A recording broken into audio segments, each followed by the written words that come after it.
오늘 우리는 고린도전서 16장입니다. 마지막 장에 왔습니다. 우리가 지난 시간에 15장을 다루었는데 부활에 관한 이 광범한 장을 다 다루지 못했습니다. 그래서 저는 먼저 15장 부활에 관하여 뒷부분을 조금 더 다루고, 그리고 오늘 16장의 이러한 헌금의 문제, 그리고 시간이 남는다면 고린도전서 전체적인 이러한 결론의 말씀을 다루겠습니다. 15장에 올 때에 사도는 부활의 문제를 다루고 있습니다. 우리가 아는 것처럼 그리스도인의 생활에 가장 생명선이죠. 그것은 바로 부활입니다. 부활은 생명의 문제이며 능력의 문제인 것입니다.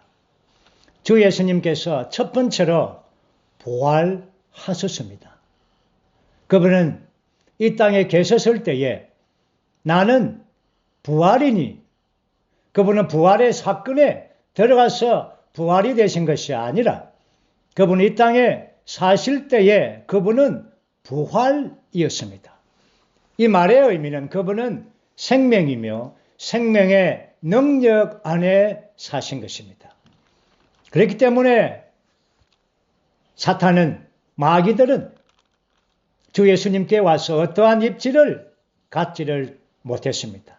왜냐하면 부활 생명은 사탄의 모든 것들을 이기는 생명이며 또한 마지막 원수인 사망까지도 이기는 생명은 바로 부활 생명입니다. 주 예수님께서 죽으시고 매장되었습니다. 2박 3일 동안에 검부 안에 있을 때에 그분은 부활이신 분이었습니다. 그렇기 때문에 사망은 주 예수님을 가두어 놓을 수가 없었습니다. 이 우주 안에 모든 사람들은 다 사망에게 잡혔는데 주 예수님만이 부활이시기 때문에 사망은 주님을 잡을 수가 없었습니다. 그리고 2박 3일 동안 계시다가 그분은 스스로 일어나신 것입니다. 이것이 부활의 사건이죠. 우리는 그분은 부활 생명 안에 사셨고 또한 부활의 사건을 가져다 주었습니다. 우리는 부활의 사건을 통하여 아주 놀라운 새 항목을 이룬 것을 보기를 원합니다.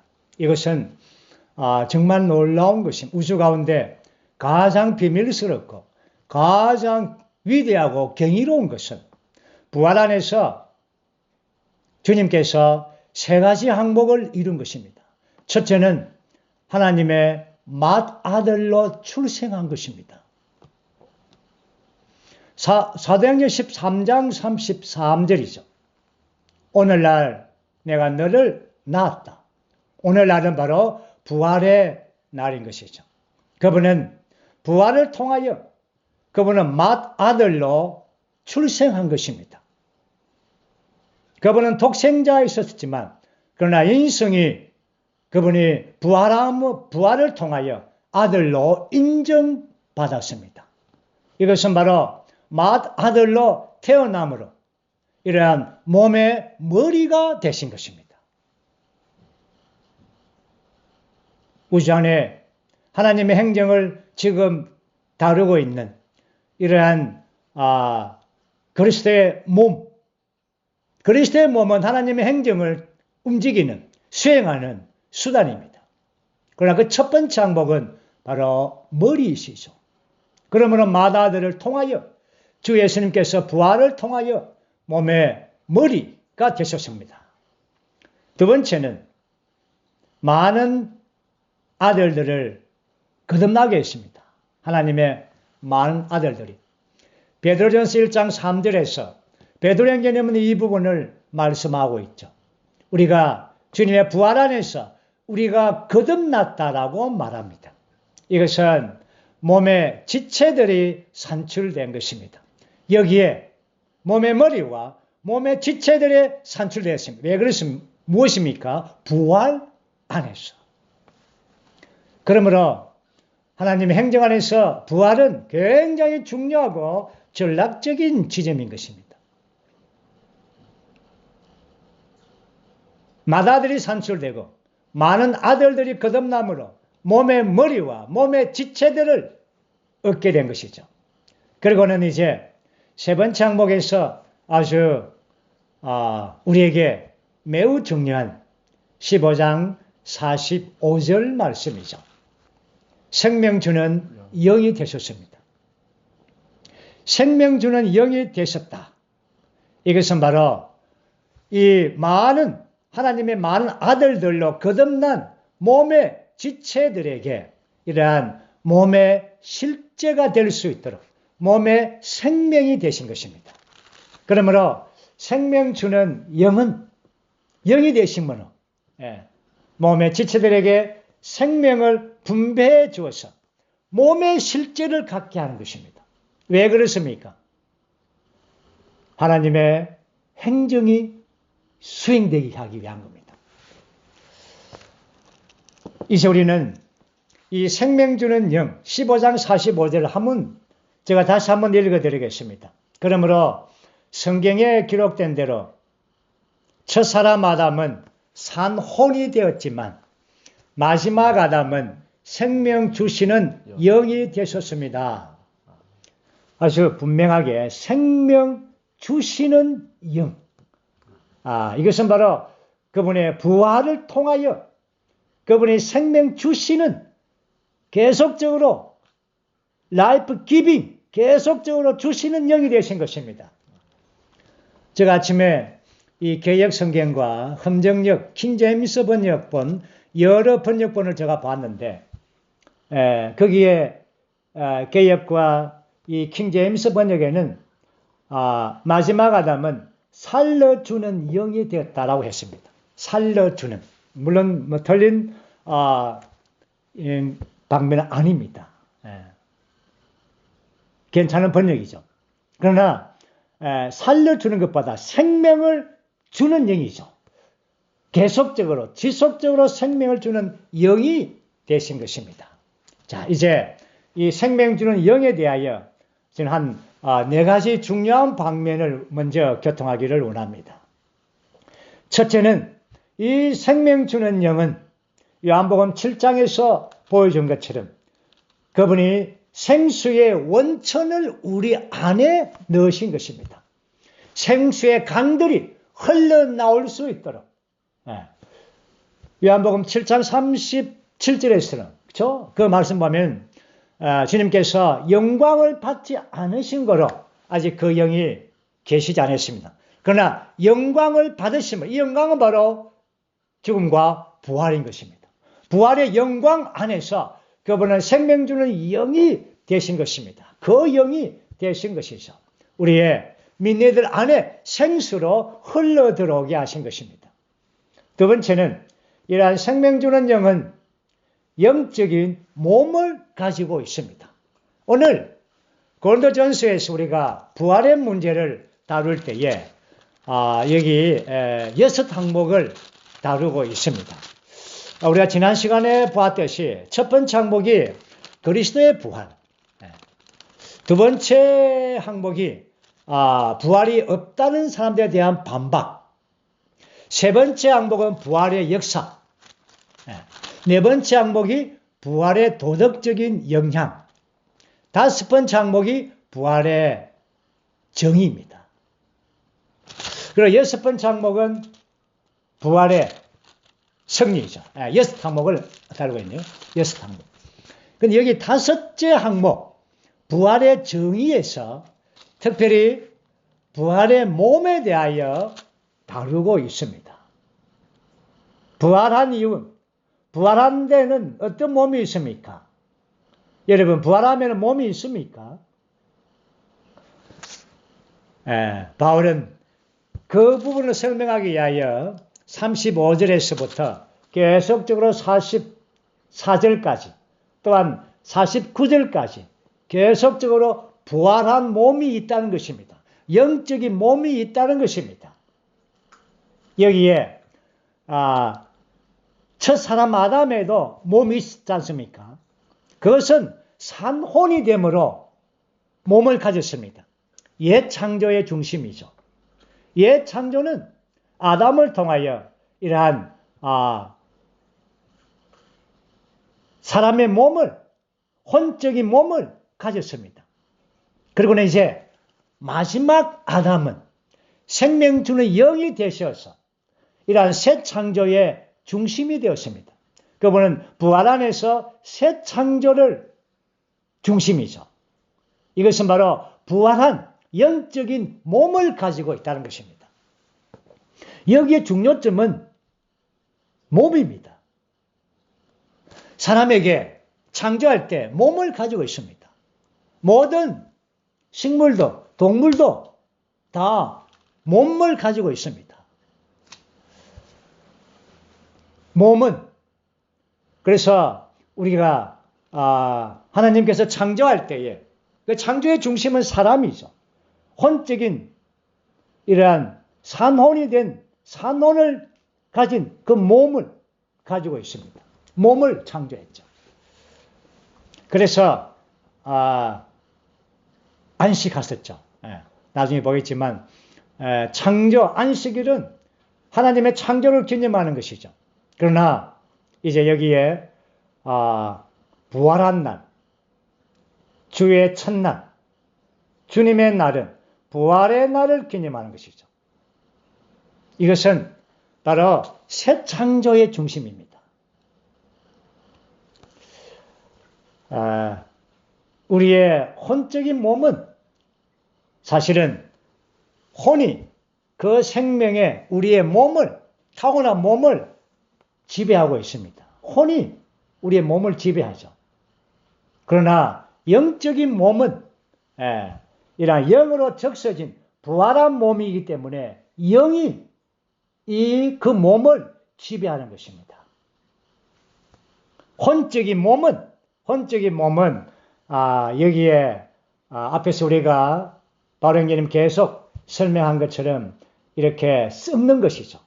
욕된 것이고 약한 것이죠.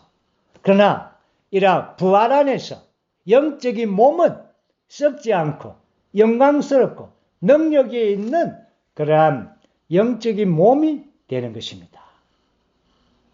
주 예수님께서 마지막 아담은 바로 옛 창조의 종결이라는 것입니다.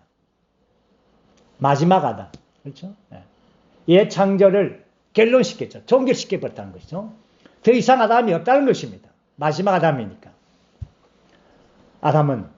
그러나 마지막 아담이신 주님은 생명 주는 영이 되셨을 때 바로 영적인 몸을 가지고 있는 생명 주는 영입니다. 오늘 이러한 우리가 생명 주는 영을 우리가 누릴 때, 분배받고 체험할 때 이 안에 그리스도의 인성의 방면이 포함되어 있습니다. 그분의 신성도 포함되어 있습니다. 바울은 빌립보서 1장에서 이 영을 예수 그리스도의 영이라고 칭했습니다. 그리고 이제 생명주의 영의 세 번째 항목은 관유로 예표되어 있는 복합적인 영입니다. 우리가 늘 칠국께서 이 관유를 만들 때에 감람 기름 한 흰에다가 모락 6개, 창포 계피에 이 향품을 섞여서 만드는 제조법이죠. 그것이 관유가 됩니다. 이 관유는 아주 귀중한 데 바릅니다. 제사장이라든지 성물이라든지 하나님께 속한 거룩한 곳에 바르죠. 오늘 이 관유의 실제인 생명 주는 영은 바로 복합된 영이라는 것입니다. 관유의 실제라는 것입니다. 여기에는 하나님의 신성한 성령이 있을 뿐 아니라 모락 6개 창포 계피로 예표된 그리스도의 죽음과 죽음의 효능과 그분의 부활과 부활의 능력이 함축되어 포함되어 있다는 것입니다. 그리고 네 번째는 이 생명 주는 영은 믿는 이들을 신진대사적으로 변화시키고 그리스도의 몸의 성장과 건축을 가지고 오는 영입니다. 아주 놀라운 것입니다. 그래서 우리는 주의 회복 안에 들어올 때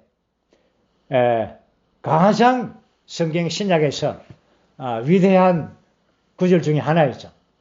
바로 마지막 아담은 생명 주시는 영이 되셨다는 겁니다. 오늘 우리는 이 생명 주는 영을 우리는 집회 안에서 또한 교통 안에서 또한 말씀 안에서 지속적으로 우리는 누리고 체험하고 있는 것입니다. 이제 47절에서 49절 이 말씀을 보면 또다시 이 부분을 설명하고 있죠.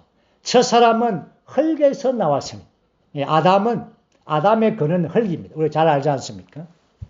둘째 사람은 하늘에서 나왔습니다.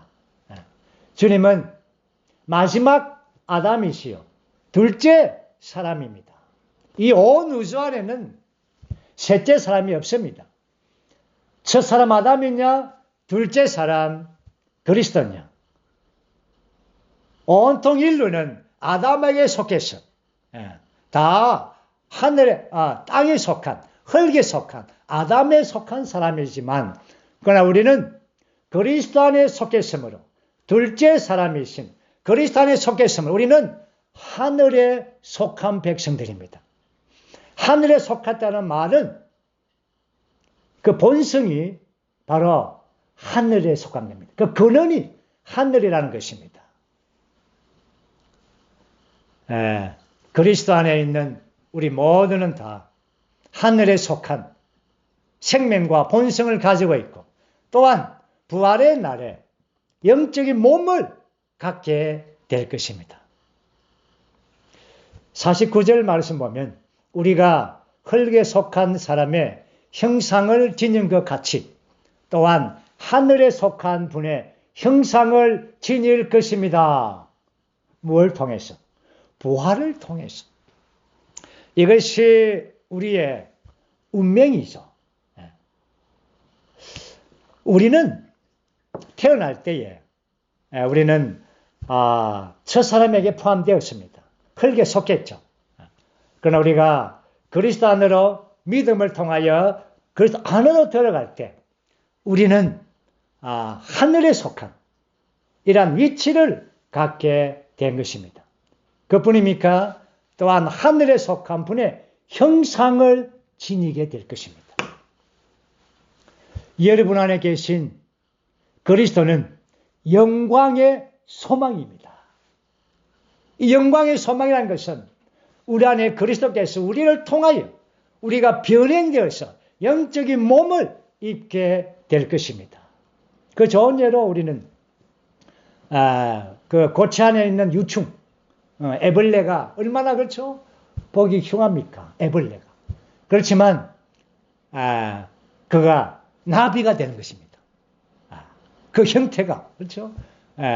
우리는 부활 안에서 나비, 다시 말해서 그리스도의 형상을 갖게 되는 것입니다. 지금은 막 유청처럼 아주 애벌레처럼 아주 보기 흉하고 꿈틀거리고 어떤 때는 나비가 그렇죠? 조금 보일 듯합니다. 조금 보일 듯하죠. 또 사라져버리고. 그러나 그날에는 완전히 나비가 될 것입니다. 형태가 바뀌죠. 그리스도의 형태로 바뀌게 될 것입니다. 이것이 바로 영적인 몸을 갖게 되는 것입니다. 이것이 우리의 소망이며 우리의 장래이며 우리의 운명입니다. 그렇기 때문에 이제 마지막 5번째, 6번째 항목에서는 부활의 승리를 다루고 있습니다. 자, 제가 50절, 51절, 형제님 50절, 51절 한번 읽어보죠. 형제님들, 내가 말하고자 하는 것은 이렇습니다. 피와 살로 된 몸은 하나님의 왕국을 상속받을 수 없으며 썩을 것은 썩지 않을 것을 상속받을 수 없습니다. 보십시오. 내가 여러분에게 비밀을 말합니다. 우리가 다는 잠들어 있지 않을 것입니다. 그러나 우리가 다 변모는 될 것입니다. 아멘.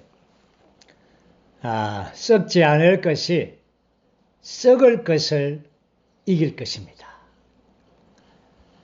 피와 살로 된 몸, 혼적인 몸이죠. 이 몸은 하나님의 왕국이 나타날 때 상속받을 수 있는 몸이 아닙니다. 썩을 것은, 썩지 않을 것을 상속받을 수가 없습니다. 하나님의 왕국은 썩지 않을 분기시죠. 보십시오. 내가 여러분에게 비밀을 말하면 이 비밀이 무엇입니까? 부활의 비밀입니다. 우리가 다는 잠들어 있지 않을 것입니다. 이래 잠든다는 것은 성경에서 우리가 죽음을 의미하죠. 믿는 이들의 죽음은 잠든다는 겁니다. 왜냐하면 부활의 소망이 있기 때문에 이러한 세상 사람들 생각하는 그 죽음, 끝나는 것이 아니죠. 그날 부활의 날에 우리는 다 변모, 영광과 능력의 몸으로 변형되는 것입니다. 52절, 53절 읽어보죠. 순식간에 눈 깜짝할 사이에 마지막 나팔 소리에 그렇게 될 것입니다. 나팔 소리가 울리면 죽은 사람들이 썩지 않을 것으로 살아나고 우리도 변모될 것입니다. 53절. 이 썩을 것이 썩지 않을 것을 입어야 하고 이 죽을 것이 죽지 않을 것을 입어야 할 것입니다. 아멘. 눈 깜빡할 사이에 마지막 나팔이 불릴 때, 이것이 바로 계시록에서 보여주는 일곱째 나팔입니다. 일곱째 나팔이 불릴 때, 그날 죽은 사람들, 죽고 믿음 안에, 그렇죠? 그리스도 안에 죽은 믿는 이들은 먼저 부활하죠. 또한 살아있는 믿는 이들은 이제 변형되는 것입니다. 이것이 데살로니가 전서 4장에서 이 부분을 자세하게 설명하고 있죠. 죽은 믿는 이들이 먼저 부활되고 살아남아있는 모든 성도들이 다 변형되어서 다 주님을 만나게 될 것입니다. 다시 말해서 이 썩을 것이, 썩을 몸이 썩지 않을 몸을 입게 될 것입니다. 이 죽을 것이 죽지 않을 것을 입게 될 것입니다. 이것이 바로 부활의 이러한 과정 안에서 이 부활의 몸을, 변형을 통하여 우리는 갖게 되는 것입니다. 이제 생명이 죽음을 이기는 방면을 사도는 말하고 있죠. 54절. 이 썩을 것이 썩지 않을 것을 입고 이 죽을 것이 죽지 않을 것을 입는 그때에 죽음이 삼켜졌으니 승리에 이르게 되었다라고 성경에 기록된 말씀이 이루어질 것입니다. 아멘. 55절. 죽음아 너의 승리가 어디 있느냐? 죽음아 너의 쏘는 것이 어디 있느냐? 56절. 죽음이 쏘는 것은 죄요 죄의 권세는 율법입니다. 57절. 그러나 우리 주 예수 그리스도를 통하여 우리에게 승리를 주시는 하나님께 감사드립니다. 아멘. 여기에 놀라운 승리가 있습니다. 사탄의 마지막 원수는 사망이죠. 이제 그때에 죽음이 삼켜졌습니다. 승리가 이르게 됩니다. 죽음아, 너의 승리가 어디 있느냐? 죽음아, 내가 쏘는 것이 어디 있느냐? 모든 사람들에게 죽음이 승리했죠. 죽음을 계속 쏘았습니다. 이러한 질병들, 이러한 병들, 이러한 많은 이 사망이 쏘는 것들이 얼마나 많습니까? 도처에 얼마나 많습니까? 그러나 그날에는 죽음의 승리가 끝나죠. 죽음에 쏘는 것이 끝납니다.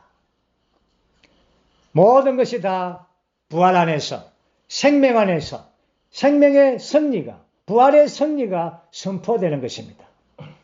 그러므로 죽음은 죄죠.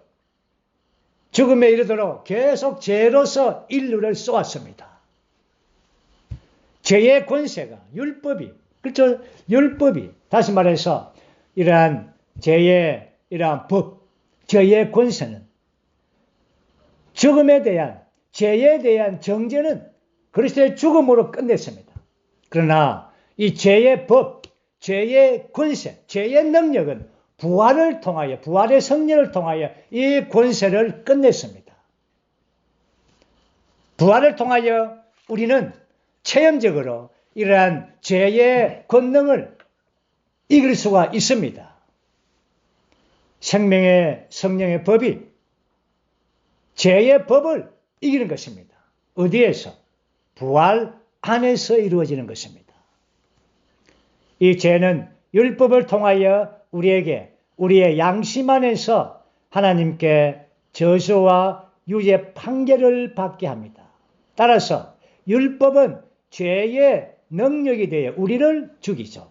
그러나 주님께서 죽으심으로 우리에 대한 율법의 요구가 이루어졌습니다.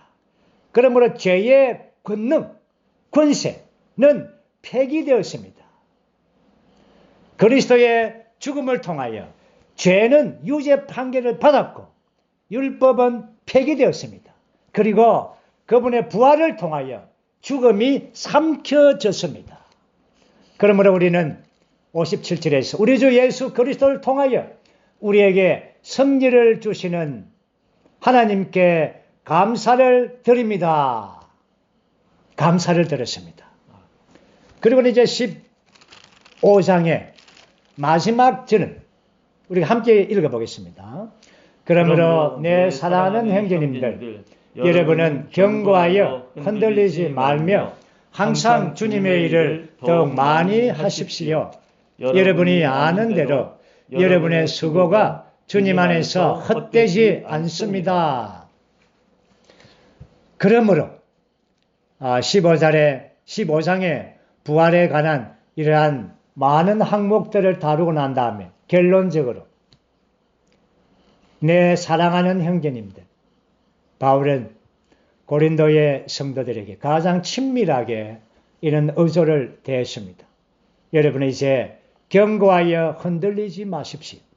왜냐하면 부활에 대한 놀라운 계시와 부활 생명과 부활 능력이 우리 안에 있습니다. 그러므로 항상 주님의 일을 많이 하십시오. 여러분이 아는 대로 여러분의 수고가 헛되지 않을 것입니다. 다시 말해서 우리의 수고와 우리의 일은 타고난 생명에 사는 것이 아니라는 겁니다. 부활 생명의 능력으로 부활 생명 안에서 우리의 일을 수고할 때에 이 수고는 헛되지 않을 것입니다. 이것은 주님 오실 때에 이렇게 한다면 주님께서 우리에게 왕국의 보상을 주실 것입니다. 고린도에 있는 성도들이, 창원에 있는 모든 성도들이, 온 땅의 성도들이, 그러므로 부활의 생명과 능력 안에서 여러분은 주님의 일을 많이 하십시오. 이것이 사도의 마지막 부활의 장에서의 결론입니다. 이제 우리는 오늘 16장 마지막 장에 왔습니다. 마지막 장은 제목은 헌금의 문제를 다룸입니다. 우리는 지금 11장에서부터 16장까지 하나님의 행정의 문제를 지금 다루고 있습니다. 하나님의 행정의 문제의 첫 번째 문제는 머리 대심의 문제이죠. 우주 안에 하나님께서 머리가 되시는 것입니다. 이것은 매우 하나님 행정에서 매우 중요한 것입니다. 우리가 앞서 부활의 장에서 15장 24절에서 사도는 이렇게 말했습니다. 그때에 그리스도께서 모든 통치와 모든 권세와 능력을 없애버리시고 왕국을 그분의 하나님 곧 그분의 아버지께 넘겨드리실 것입니다.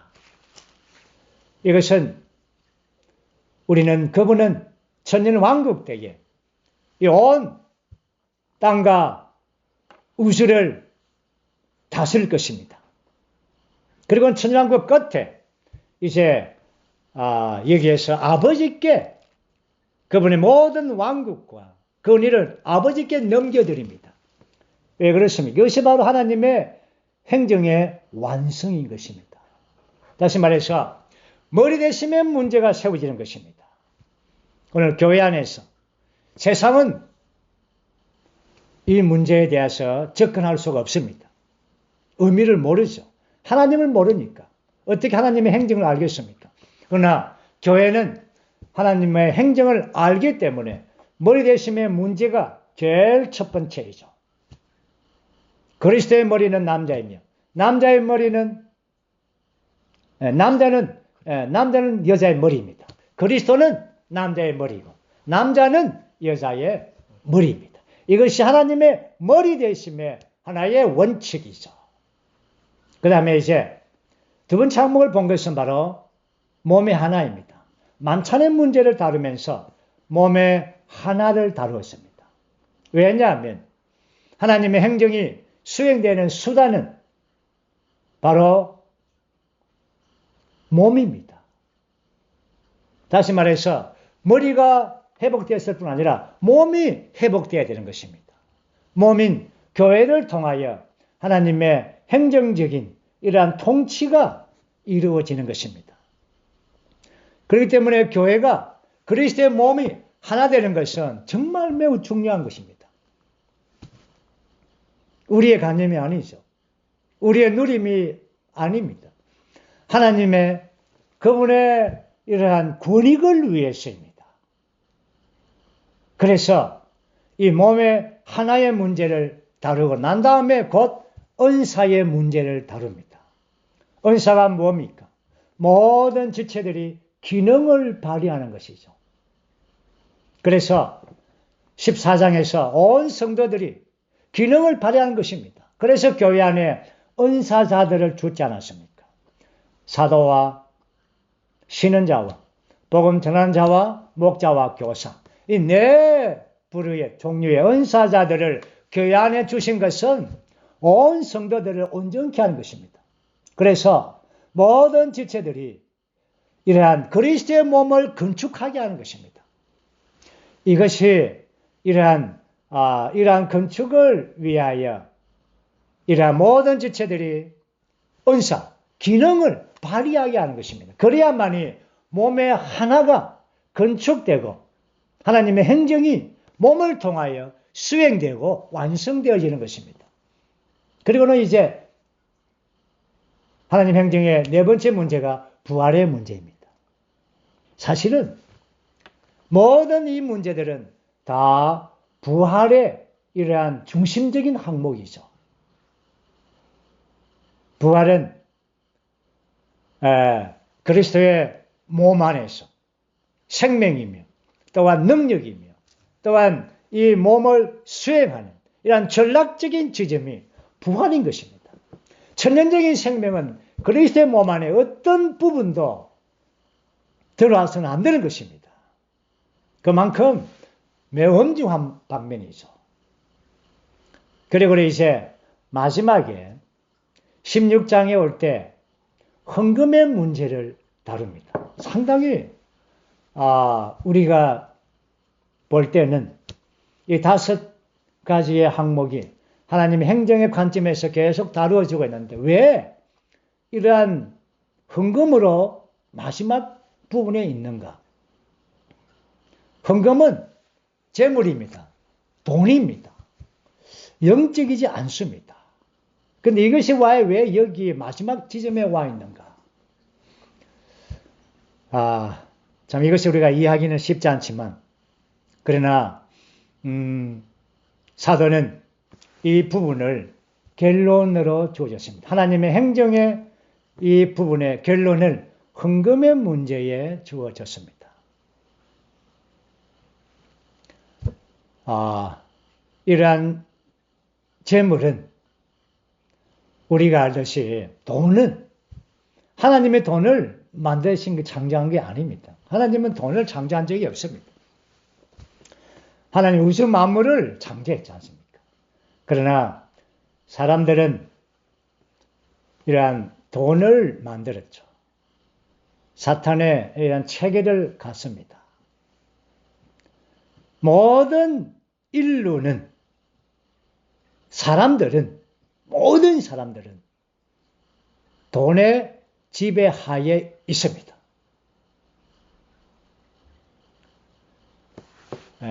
그렇지 않는 사람들은 없습니다. 여기에서 사도행전이 시작될 때에 하나의 역동적인 구원이 있었습니다.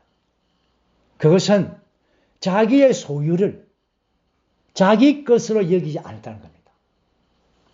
역동적인 구원이었습니다. 온 인류는, 온 세상은 자기의 소유, 자기의 재물, 자기의 돈을 모으려고 계속 일하고 수고하고, 왜 직장 갑니까? 돈 벌려고 가지 않습니까?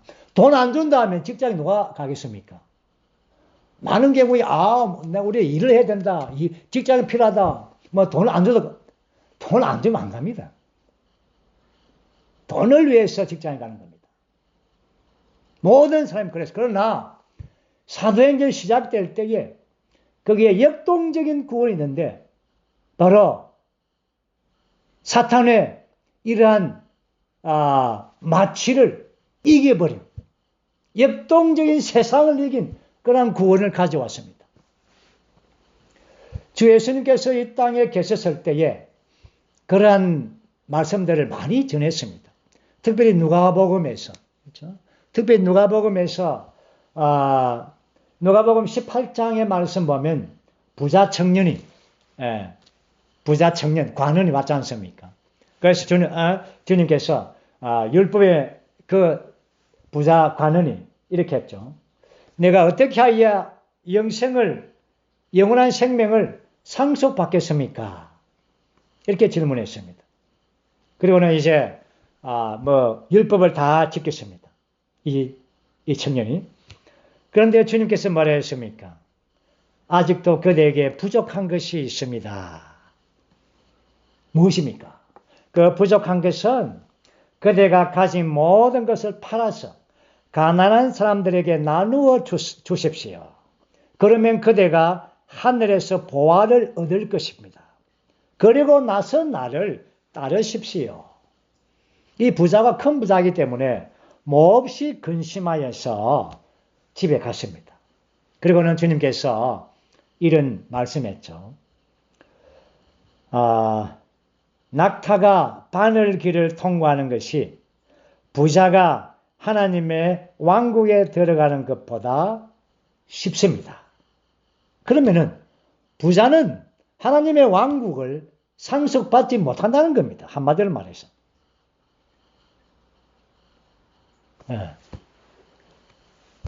부자가 무엇입니까? 부자는 돈이 많은 사람이 부자입니다. 재물이 많은 사람들을 부자라 합니다. 그리고 한 가지는 재물이 없어도 부자들이 있습니다. 재물을 가지려는 마음이 있는 사람들은 부자입니다. 언젠가는 내가 재물을 가지겠죠. 나의 세대가 아니면 나의 자녀 세대에서도 부자 되어야 되겠다. 이런 마음을 가지는 것 자체, 그게 부자라는 거죠. 이러한 사람들은 왕국을 상속받을 수가 없습니다. 제자들이 놀랐습니다. 제자들은 그때 왕국의 상속과 구원을 혼돈했죠. 그럼 누가 구원을 받겠습니까? 누가 구원을 받겠습니까? 제자들은 예수님 너무도 모르십니다.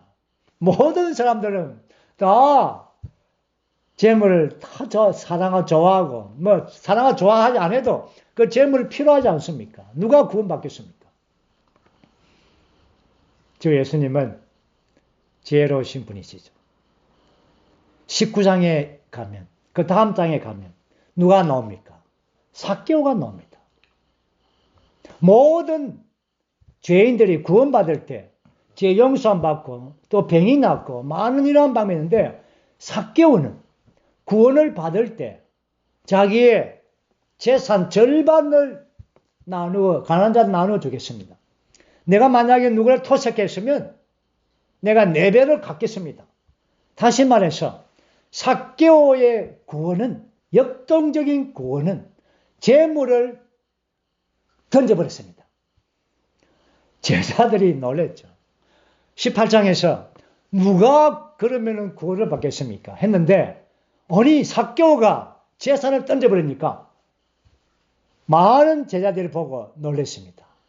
그리고는 사도행전에 왔을 때 많은 사람들이 자기의 소유를 자기 것을 여기지 않았습니다. 다 팔아서 사도의 발 앞에 두었습니다. 역동적인 구원이죠. 세상을 이겼습니다. 하나님의 최종의 원수는 뭡니까? 사망입니다. 죽음입니다. 사람에게 최종의 원수는 뭡니까? 네, 돈입니다. 돈입니다. 사람이 살아있는 마지막 원수는 돈입니다. 사도행전에서 역동적인 구원으로서 이루었습니다. 그렇지만 그것이 오래 가지를 못했습니다. 그래서 오늘 고린도전서 16장이 쓰여졌을 때는 이제 그 사도행전의 초기의 실행이 없어졌습니다. 천년적인 사람에게는 그것이 쉽지 않죠. 안 되죠. 부활의 능력만이 그것을 행할 수가 있죠. 자, 이제 그럼 어떻게 하는가? 이 재물을 어떻게 우리가 이겨야 되는가? 이제 이 부분을 우리가 볼 것입니다. 1절과 2절을 우리가 한번 읽어보죠. 성도들을 위하여 헌금을 모으는 것에 관하여는 내가 갈라디아의 교회들에게 지시한 대로 여러분도 그렇게 하십시오. 매주 첫날에 여러분 각 사람은 하나님께서 번창하게 해주신 것을 따라서 따로 저축해 두십시오. 그래서 내가 여러분에게 간 후에야 헌금을 모으는 일이 없도록 하십시오. 아멘. 사도는 고린도 성도들에게 이 헌금의 방면을 지시했습니다. 여기에 헌금의 방면은 참 사도의 이러한 부담은 깊습니다. 권유한다든지 여러분들이 그렇게 헌금을 좀 하시면 어떻겠습니까? 일하지 않습니다. 내가 갈라디아의 교회들에게 지시한 대로 여러분도 그렇게 하십시오. 사도는 마땅히 성도들은 이 세상의 재물을 이겨노라는 확정으로 마땅히 헌금을 하는 것입니다. 지시하는 것이죠. 우리는 지금 다른 사람들의 재물을 헌금을 말할 때 매우 조심스럽습니다. 혹시 마음이 상하지 않을까? 이것 때문에 교회에 또 출석 안 할까? 염려되죠. 그러나 사도는 분명했습니다. 매주의 첫날에 여러분이 모일 때에 여러분에게 번창하게 해준 이러한 물질적인 이러한 소득들 하나님이 주신 것이죠. 있을 겁니다. 따로 저축해 두었다가 헌금을 하십시오. 그러면 여기에서 매주의 첫날, 여기에 주의 날이 나옵니다. 우리가 앞서 말했듯이 안식일은 하나님의 창조를 기념하는 날이죠. 창조의, 그렇죠? 마지막 날입니다. 7일째 아닙니까? 그리고 주일날, 주의 날은 창조하고 상관이 없습니다. 이것은 옛 창조 아니, 새 창조 아닙니까? 부활의 날은 새 창조의 날입니다. 그러므로 부활의 날에 이제 주님과 함께 우리도 부활했습니다. 에베소서 2장 6절에 보면은 바울은 우리도 주님과 함께 부활했다고 선포한 겁니다. 그러므로 부활의 날은 주님의 날입니다. 부활을 기념하는 날이죠. 거기서 뭐 하는가? 첫째, 하나님을 경배하는 날입니다. 두 번째, 주님을 기념하는 날입니다. 또한 세 번째, 한 주간의 모든 풍성들을 서로 나누어주는 이러한 영적인, 이러한 신원하는, 이러한 몸을 건축하는 그 시간입니다. 네 번째, 헌금하는 시간입니다. 그날 헌금합니다. 사도는 그렇게 지시하고 명했습니다. 갈라디아 교회도 그렇게 했고. 주의 첫날에 이게 뭡니까? 주의 첫날은 부활의 날 아닙니까? 그러므로 이 헌금은 부활인 것입니다. 천연적인 우리의 생명과 수고로 얻게 된 돈인데 이 돈은 천연적인 수고입니다. 그러나 부활의 첫날에 들어질 때 이것은 정말 놀랍지 않습니까? 여기에 세상을 이긴 사람이 있습니다. 부활의 생명을 살아 나타내는 것입니다. 부활 생명으로 물질을 이기는 것입니다. 지난번에 우리가 현금에 교통할 때 어떤 형제님이 돈은 우리 피와 같습니다. 피땀을 흘려서 번 것입니다. 이렇게 아주 강하게 말하더라고요. 맞습니다. 그렇죠? 예, 피땀을 흘린 겁니다. 그렇지만 부활 생명이 이러한 그것을 그렇죠? 예, 부활 생명만이 그것을 이기게 만드는 것입니다. 그래서 주의 첫날에 모아두었다가 헌금했다가 그 헌금이 이제 바울이 오게 되면 사도들의 손에 넘겨서 예루살렘에 있는 성도들에게 가난한 성도들에게 보내지게 될 것입니다. 이제 4절부터 9절까지는 이제 사도의 원함이죠. 이제 이 부분을 이제 마쳤습니다. 이제 사도의 원함은 그리고 만일 나도 고린도에 가는 것이 합당하다면 그들이 나와 함께 가게 될 것입니다. 내가 마게도냐를 거쳐서 갈 것인데 마게도냐를 거쳐서 여러분에게 가면 아마도 여러분과 함께 얼마가 머물러 있습니다. 겨울을 나게 될지도 모르겠습니다. 그렇게 함으로써 내가 어디로 가든지 여러분이 나를 그리로 보내줄 수 있을 것입니다. 지금 나는 여러분을 다만 지나가는 길에 보기를 원치 않고 주님이 허락하신다면 얼마 동안 여러분과 함께 머물러 있기를 원합니다. 그래서 이것이 지금 뭡니까? 바울의 3차 사역의 여행기간입니다. 에베소에서 3년간을 머물러 있다가 고린도의 소식을 듣고 바울은 편지를 써서 고린도 전서를 고린도에 보내주죠. 그리고 바울도 고린도에 가기를 원했습니다. 이 상황들을 다 정리해주고 또 교통해주고 또한 공급해주고 또한 어떤 것들은 가르쳐주기를 원했습니다. 그래서 지나가는 게 간단히 되는 것이 아니라 조금 머물러 있기를 원했습니다. 그러나 내가 오순절까지는 에베소 머물러 있겠습니다. 그리고 결국 우리가 보면 고린도의 사도가 마게도냐를 거쳐서 고린도에 갔습니다.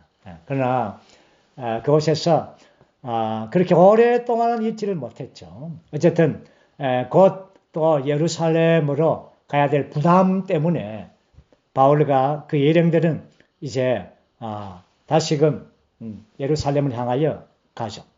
그것이 3차 사역의 끝무렵이고 그러므로 그 3차 사역의 끝무렵 때 바울이 이제 유대인들에 의해서 체포되어서 감옥에 가게 됩니다. 이제 고린도전서 마지막 결론의 시간에 왔습니다. 결론은 가장 평이한 언어를 쓰고 있죠. 10절, 11절 한번 읽어보죠. 디모데가 가거든 아무 두려움 없이 여러분과 함께 지낼 수 있도록 보살펴 주십시오. 그도 나처럼 주님의 일을 하는 사람입니다. 그러므로 아무도 그를 멸시하지 말고 평안히 보내주어 나에게 오게 해 주십시오. 나는 그가 형제들과 함께 오기를 기다리고 있습니다. 아멘. 디모데를 먼저 고린도에 보냈습니다. 디모데는 젊은 동력자입니다. 그래서 디모데를 젊다고 멸시하거나 이렇게 하지 말고 디모데의 말을 교통을 잘 듣고 사실은 디모데가 교통하는 것은 바울이 했는 그런 말씀이죠. 그리고 평안히 보내어 주십시오. 이제 12절 한번 읽어보죠. 우리의 형제 아볼로에 관하여 말하겠습니다. 내가 그에게 형제들과 함께 여러분에게 가라고 여러 번 권하였지만 그가 지금은 갈 뜻이 전혀 없습니다. 그러나 그는 기회가 있으면 갈 것입니다. 여기에서 바울 형제님은 아볼로 형제님을 언급하고 있습니다. 사실 고린도의 이러한 문제들, 분열의 문제들은 이러한 아볼로 형제가 그곳에 감으로써 야기된 것입니다. 그렇기 때문에 상당히 이러한 동역자들 사이에서의 어떤 어려움이 있는 이러한 상황이지만, 그러나 바울 형제님은 같은 동역자로서 마음이 굉장히 넓은 동역자였습니다. 그리고 우리의 형제 아볼로를 청구했습니다. 그리고 아볼로 형제를 고린도에 이렇게 가도록, 왜냐하면 그곳에 분열의 문제가 아볼로에게 속했다, 게바에게 속했다, 바울에게 속했다, 이러한 문제가 있기 때문에 이 문제를 해결해 주기를 원했죠. 그러나 아볼로 형제는 지금은 갈 뜻이 전혀 없습니다. 다음에 기회가 되면은 갈 것입니다. 라고 했습니다. 여기서 이러한 창을 볼 때 교회 안에는 어떤 통제가 없다는 것입니다. 여기서 바울은 사도 중에서 우두머리 사도가 돼가지고 아볼로 형제님 그곳에 가십시오, 이렇게 통제하지 않았습니다. 명령하지 않았습니다. 모두가 다 이러한 자유로움 안에 있었죠. 영 안에 자유로움 안에 있었습니다. 이것이 회복의 특징입니다. 회복의 특징은 어떤 동역자가 어떤 동역자를 통제하지 않습니다. 영 안에 다 자유로움 안에서 있습니다. 이것이 어쨌든 도형님도 다 영 안에 있었겠죠. 결국 아볼로 형제는 고린도에 이제 가지 않았고, 또 같다는 어떤 기록들이 보여주지 않습니다. 그리고 이제 13절에서부터 여러분 깨어 있으십시오. 믿음에 굳게 서 있도록 하십시오. 충분한 성장한 사람이 되십시오. 강건하십시오. 이렇게 해서 이제 항상 바울의 결론은 이러한 이 성도들의 이런 문안으로 이제 마치죠. 여기에 스데바나의 가정, 또 아가야의 첫 열매이죠. 성도들 헌신하는 일에, 섬기는 일에 헌신했는 가정을 청구하고 있습니다.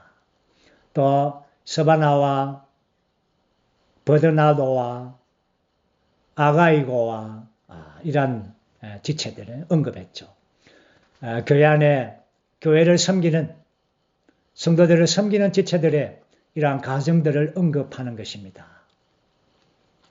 그들은 나의 영과 여러분의 영을 상쾌하게 하였습니다. 그러므로 여러분은 이런 사람들을 알아주십시오. 알아준다는 말은 이러한 영 안에서의 관계이죠.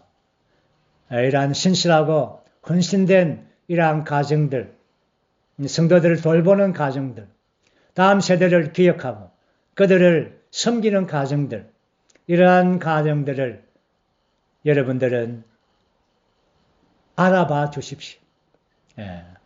그리고 이러한 것들이 사도의 영과 모든 성도들의 영을 상쾌하게 하는 것입니다. 우리도 교회 안에서 이러한 지체들이 얼마나 성도들의 영을 상쾌하게 합니까? 마지막으로 아시아에 있는 교회들이 여러분에게 문안합니다. 이제 문하죠. 아굴라와 브리스가가 고린도에서 바울이 만났죠. 그런데 지금은 에베소에서 이렇게 가정을 열어서 그곳에서 집회를 하고 있습니다. 정말 브리스가와 아굴라의 가정은 어디를 가든지 그 안에서 가정을 열어서 교회 집회가 거기에 있었습니다. 그리고 마지막 23절, 24절을 한번 읽어보세요. 마지막. 주 예수님의 은혜가 여러분과 함께하기를 바랍니다. 그리스도 예수님 안에 있는 나의 사랑이 여러분 모두와 함께하기를 바랍니다. 아멘. 바울의 14서신은 항상 마지막에 주 예수 그리스도의 은혜가 여러분의 영과 함께하기를 바랍니다. 항상 주 예수님의 은혜를 항상 언급하고 은혜가 분배되기를 항상 바라면서 끝을 맺습니다. 그런데 여기에 23절과 24절에서 주 예수님의 은혜가 여러분과 함께하기를 바랍니다 하고 끝나야 됩니다. 다른 바울의 14서신에 의하면 24절을 다시 쓸 필요가 없습니다. 23절로 끝나야 됩니다. 다른 서신들 다 그렇게 했습니다. 그런데 고린도 전서만큼은 24절을 또 썼습니다. 뭐냐면 그리스도 예수님 안에 있는 나의 사랑이 여러분 모두와 함께하기를 바랍니다. 그리스도 예수님 안에 있는 나의 사랑, 이것은 바로 부활 안에 있는 사랑이며 신성한 사랑이며 주 예수님의 사랑이며 그리스도 예수님의 그 사랑이 바로 바울 안에 있는 사랑입니다. 그 사랑이 여러분과 함께 있기를 바랍니다. 고린도 전서만 이 사랑을 썼습니다. 왜냐하면 우리가 알듯이 11가지의 문제들을 한 문제 한 문제를 다루면서 어떤 때는 아비와 같이 근면도 하고 어떤 때는 아비처럼 매를 가지고 간다고 했습니다. 그만큼 책망도 하고 이렇게 고린도 성도들에게 편지를 다 해서 결국은 마지막에 내가 여러분들의 책망하고 매를 가지고 간다고 말할 때에 이것은 다 나의 사랑 안에서 한 것입니다. 나의 사랑이 여러분 모두와 함께 하기를 바랍니다. 나의 사랑이 바로 그리스도 예수님 안에 있었던 그 아가페의 사랑인 것입니다. 오늘 이 결론의 말씀이 오늘 쯤에 모인 우리 창원교회 자매님들 뿐 아니라 모든 성도들의 이러한 교회 생활과 가정에 이러한 바울의 나의 사랑이 여러분의 모두에게 함께하기를 원합니다. 은혜와 사랑이 교회 생활을 이렇게 덮어지기를 원합니다. 그래서 오늘 우리가 본 것처럼 고린도 전서에서 이러한 인간의 생활 안에서 6항목과 이러한 또 하나님의 행정 안에서의 5가지의 문제들을 이렇게 다루면서 바울은 사도는 이러한 문제들을 다루는 문제가 아니라 거기에서 그리스도의 많은 방면들을 공급했습니다. 20가지 항목들을 고린도전서 1장 9절 말씀 보면 그리스도 예수님의 교통 안에 머물 때에 거기에 정말 1장에서 16장까지의 그리스도의 풍성한 공급, 그리스도의 모든 20가지의 항목들을 여러분들의 분깃과 여러분들의 기업과 몫이 되기를 원합니다. 이것이 사도의 마음이었습니다. 우리 모두에게 이러한 놀라운 풍성한 은혜와 이러한 그리스도 예수님의 사랑이 풍성하게 넘치기를 원합니다. 우리는 다음 시간에 우리는 고린도 후서로 가게 될 것입니다. 우리가 다음 시간에 고린도 후서에서 함께 만나기를 원합니다. 주님을 찬양합니다.